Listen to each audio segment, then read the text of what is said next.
Recordemos las transformaciones de los campos que habíamos visto para transformar de un sistema S a otro S' que se mueve a velocidad v en dirección X, para las componentes del campo eléctrico y el campo magnético. Lo que vamos a hacer ahora es analizar qué objeto subyace detrás de esto, que son los tensores de segundo rango, en este caso antisimétrico. Entonces vamos a ver cómo eso aparece en todo esto. Empezamos recordando cómo transformaban los cuadrivectores. Frente a las transformaciones de Lorentz teníamos la matriz de transformación de Lorentz, que multiplicando por nuestro cuadrivector nos daba el cuadrivector en el sistema S', que en este caso en particular era para el S' con velocidad v en relación a S en dirección X, pero uno podía tomar distintas combinaciones de eso. Entonces, teníamos que la transformación era para A', mu, esto iba a ser igual a lambda mu nu a nu. Acá estaba implícito la suma, era la convención de Einstein, donde se suma sobre la variable repetida nu, y eso nos daba cada componente mu. Esto involucraba entonces sumar cada componente de la matriz, mu nu, como ya hemos visto en ejemplos particulares. Entonces, lambda, vamos a tenerla por acá, era gamma menos gamma beta 0, 0, menos gamma beta gamma 0, 0, 0, 0, 1, 0 y 0, 0, 0, 1. Gamma mu nu era el coeficiente de fila mu y columna eta.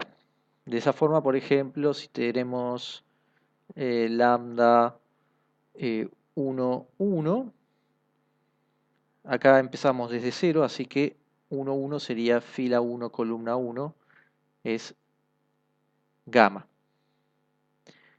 Entonces, esto claramente involucra cuadrivectores. En nuestro caso, para las transformaciones de campos, lo que vamos a estar considerando es un tensor de rango 2. Eso tiene que ver con la cantidad de coeficientes de la matriz que van a aparecer.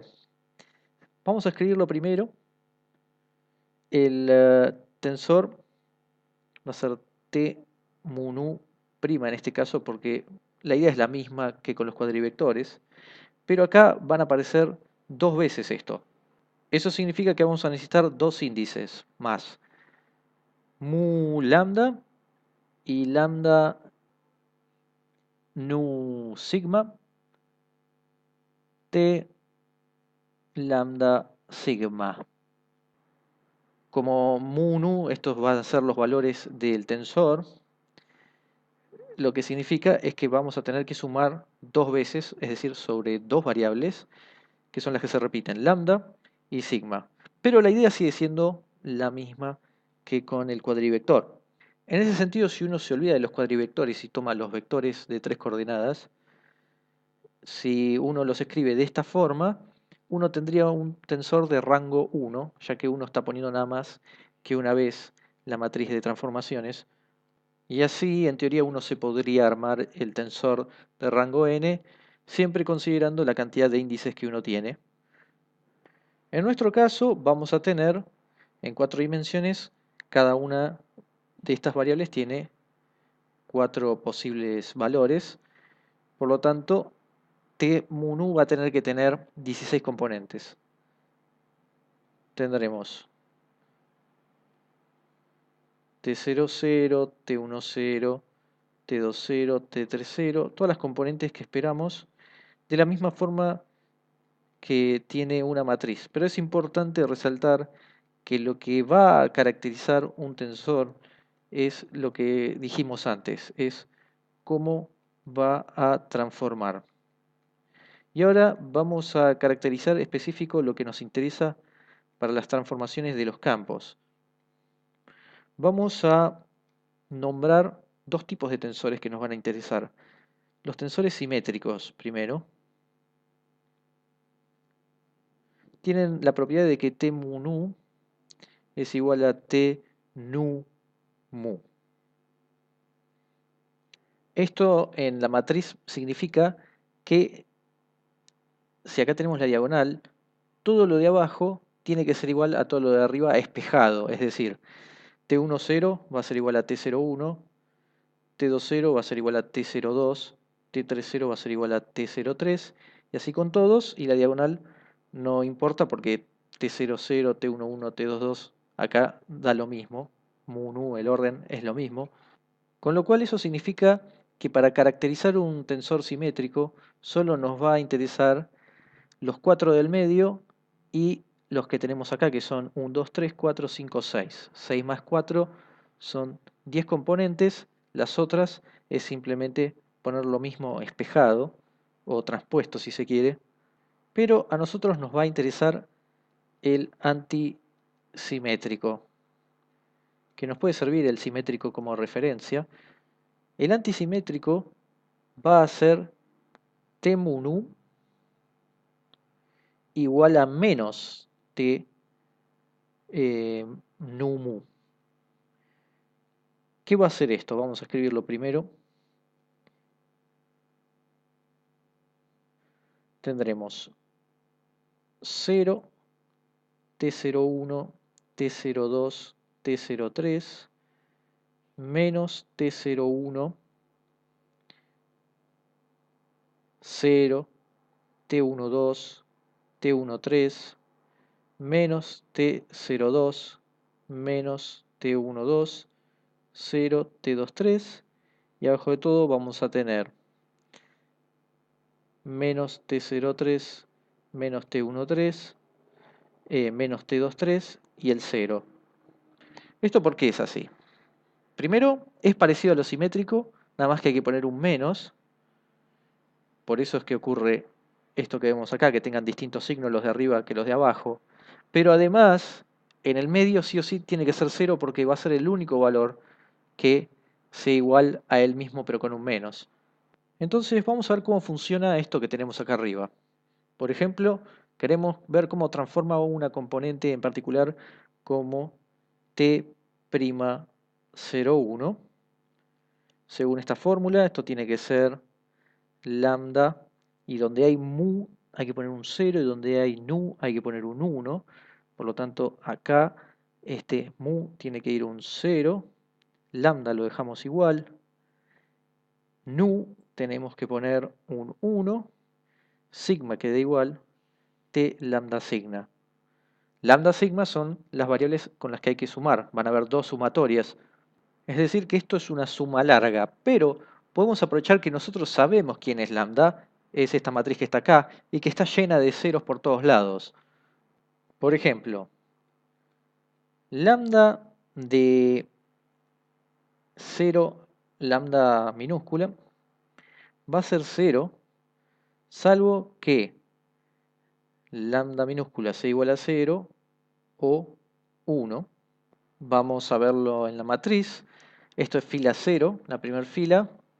Y después, si la columna es 0 o columna 1, ya podemos ver que claramente no va a ser 0 y en los otros sí. Si vamos al caso de lambda que tiene un 1, sigma, que pasa en fila 1, lo mismo. Solo es 0 a menos que tengamos sigma 0 o 1. Entonces vamos a esta doble sumatoria. Empezamos. Primero, lambda minúscula igual a 0 y sigma igual a 0. Esto es para 0, 0. Más. Y ahora lo que hacemos es, la sumatoria que va cambiando es la de sigma. Y entonces se mantiene el 0, 0. Pero ahora, en vez de ser 1, 0, va a ser 1, 1. Y ahora es T0, 1 más Ahora no vamos a poner el sigma 2 o sigma 3 porque eso ya sabemos que son 0. Entonces vamos directamente al siguiente número, que es cambiar el lambda.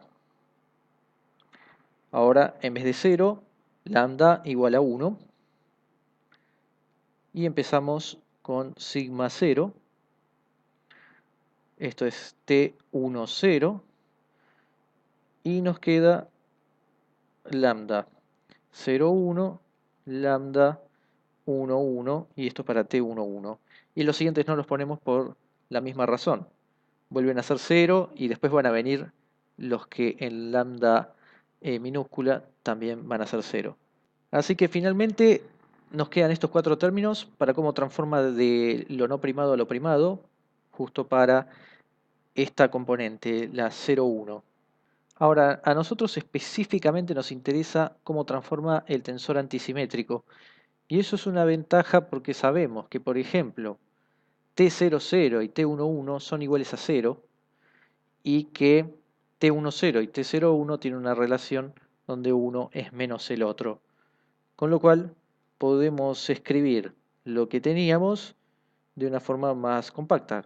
T'01 va a terminar siendo simplemente lambda 0, 0, lambda 1, 1 menos lambda 0, 1, lambda 1, 0, todo por T01.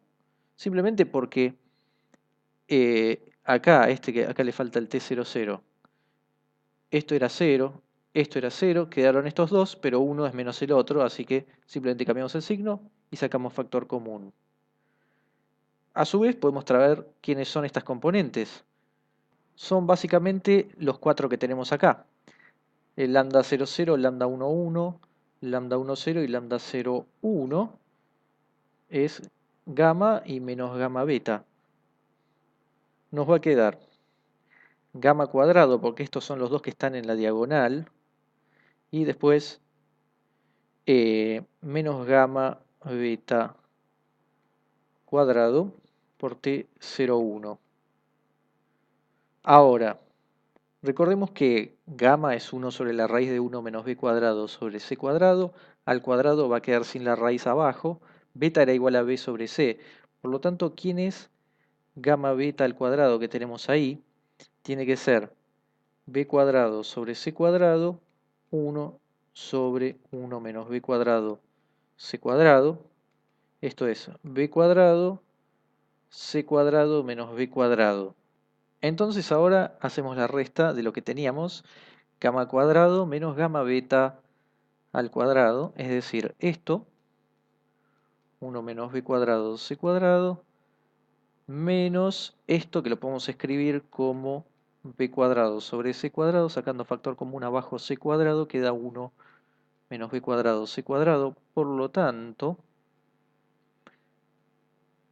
podemos unificar el denominador. Tenemos el mismo denominador y de hecho con esto nos queda el mismo numerador y el mismo denominador. Esto es 1. Así que esto que está acá es 1, nos queda directamente T01, es decir, que T'01 es exactamente igual a T01. Así transforma la componente 01. Esto se hace para cada una de las componentes. No es complicado, pero sí puede ser largo. Entonces vamos a poner directamente cómo transforman las otras componentes siguiendo los mismos pasos. Las transformaciones quedan de esta forma. Son simplemente 6 componentes que nos interesan porque de la misma forma que en el simétrico con 10 de las componentes nos alcanzaba porque después se repetían, en el caso antisimétrico alcanza solo con 6 porque después en el medio tenemos 4 que ya sabemos que son 0, así que esos se restan a lo que teníamos en lo simétrico y nos quedan nada más que las otras 6 componentes.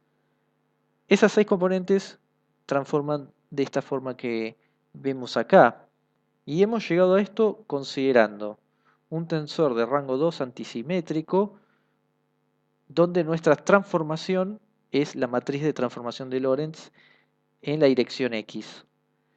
Y la estructura que tiene esto es exactamente la misma que la de las transformaciones de los campos. Tenemos las que son iguales, después las que tienen el gamma y las distintas componentes. Por supuesto hay que ajustar los valores que tenemos. Entonces vamos a tener nuestro tensor de campo f mu nu, donde por ejemplo f01 va a ser ex sobre c, f02 va a ser EI sobre C, F03 va a ser EZ sobre C, F12 va a ser BZ, F31 va a ser BI y F23 BX.